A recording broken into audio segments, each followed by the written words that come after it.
بسم الله الرحمن الرحیم. به نام الله که بخشاینده و با رحمت است. ألم تر كيف فعل ربك بأصحاب الفیل؟ آیا ندیدی که پروردگارت با اصحاب فیل چه کرد؟ ألم يجعل كيدهم في تضليل؟ آیا نقششان را تباه نکرد؟ وأرسل عليهم طيرا أبابيل؟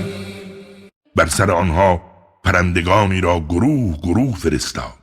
ترميهم بحجارة من سجيل؟ پرندگانی که آنها را با سنگ‌های سجیل می‌زدند. فجعلهم كعصف مأكول؟